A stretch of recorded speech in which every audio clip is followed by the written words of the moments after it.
Hello, everybody. Welcome. So grateful to have this time together to explore and learn and remember some features of our human potential and intelligence, which are largely obscured where they are not overtly counterfeited in our common thought, experience, and particularly electronic behavior. I like to think that using these technologies to establish a context in which we can learn and discover, recall, activate, retrieve some of the potentials of our nature for communal thought, understanding, and intelligence is a beautiful way to do something other than what is most commonly done. Granted that there are many people who use technologies in ways that at least invoke the restoration of our human potentials, which are vastly stranger and nearly infinitely more profound than most of what we end up inheriting and replicating from our truly bizarre and misguided cultures that aren't actually cultures and are mostly counterfeits. This morning, I was reading from a book recommended by a friend of mine who's presently in prison, The Dawn of Everything by David Graeber and David Wengrow, Farrar, Straus, and Giroux. And it was my goal to read some excerpts from this book for my channel. But I quickly realized that that was not going to be reasonable or possible, since the censorship apparatus that underlies Google, Facebook, YouTube, Twitter, Instagram, TikTok, Pinterest, I mean, the list just goes on, even Blue Sky, is too dangerous to oppose. And should we find ourselves on the wrong side of that, my ability to make videos or reach out into the communal electrosphere will be severely curtailed, if not completely shut down. So I will not be reading in this video from the book.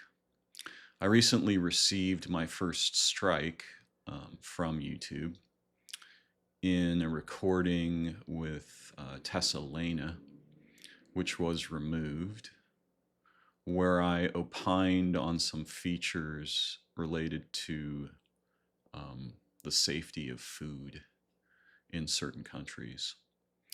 And that was unexpected, since I have hundreds of videos and have never received a strike before. The video was simply removed. I appealed it. They denied the appeal. So I'm going to be a lot more careful about that in the future and in the present. However, I want to note the bizarre irony here. Google, which runs YouTube, is the ostensible owner of a variety of LLM projects, among them Gemini, previously Bard, which are profoundly and fundamentally plagiaristic. My own work, my voice, my writings, and many other features of my creative output have been consumed and digested, along with the creative work of millions of other human beings, to produce a product that plagiarizes our humanity, our intelligence, and our creativity in a fundamental sense that is effectively unopposable. So while we individuals and creators must be profoundly concerned about acquiring the negative attention of companies like Google or YouTube. They can very provocatively and blatantly produce products that fundamentally plagiarize human creativity. I keep forgetting to change this setting. One moment.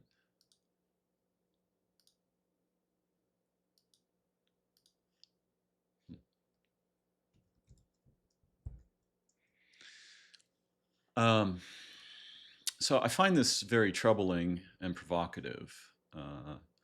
However, in the interest of maintaining the distribution of my video work and my interviews and so on, I will be cautious about producing content that violates what they call community standards, which is a hilarious misapplication of language. So yeah, this whole copyright thing, right?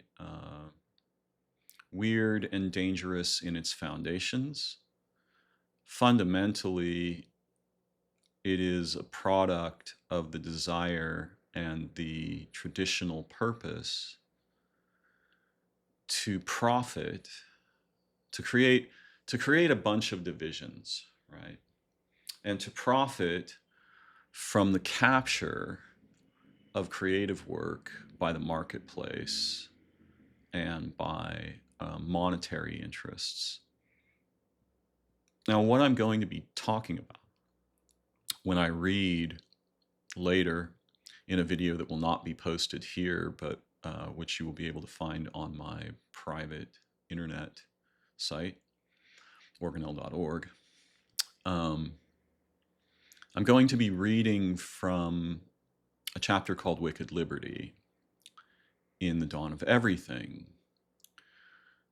And in these brief essays, what is being discussed is the peculiar fascination with and objection to what was understood in the 1700s and perhaps 1800s to be European culture by the indigenous Americans and their profoundly insightful, intellectually skillful, rhetorically skillful objections to the European concept of freedom or liberty.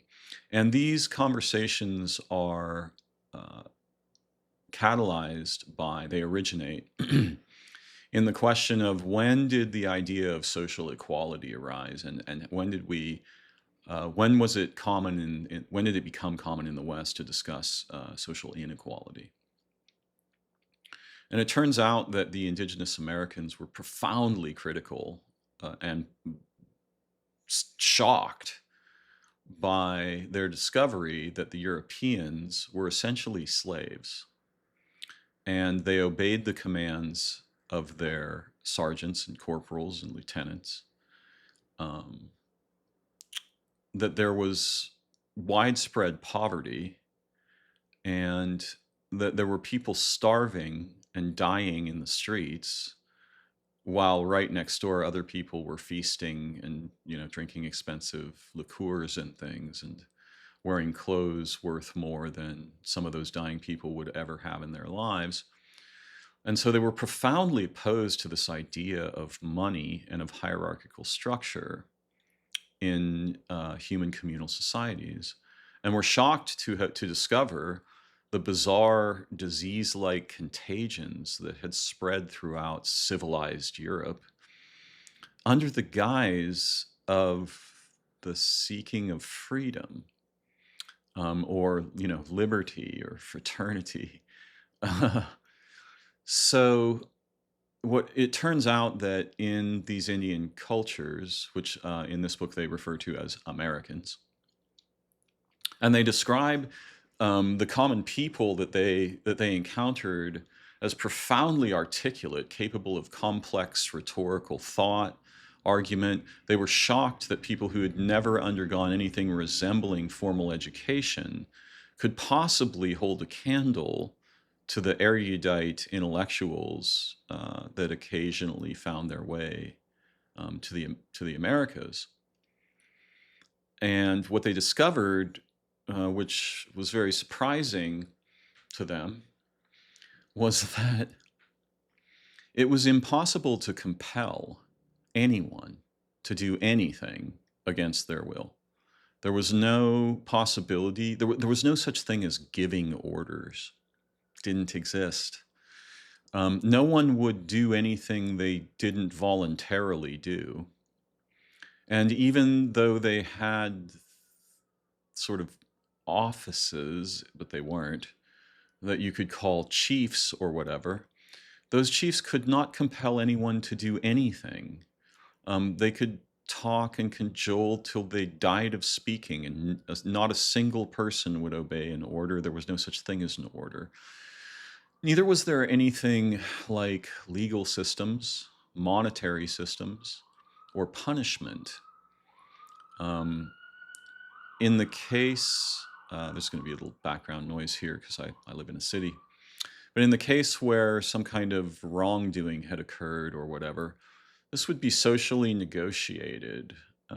And the perpetrator was never punished, and certainly not in any formal way.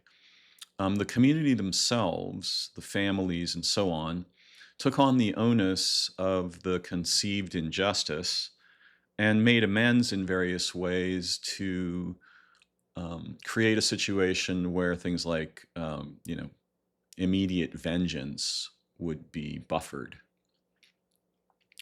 And the Americans, i.e. the indigenous people here, found it absolutely inexplicable that humans should be subject to the will of others, that there should be hierarchies of power, that land could be owned, that money would dictate relationships among humans, and all kinds of other bizarre and inconceivable distortions of our human communal nature, which, as far as they were concerned, had been established and lived out so incredibly long ago that the idea that anything could replace that was as absurd as it was inconceivable.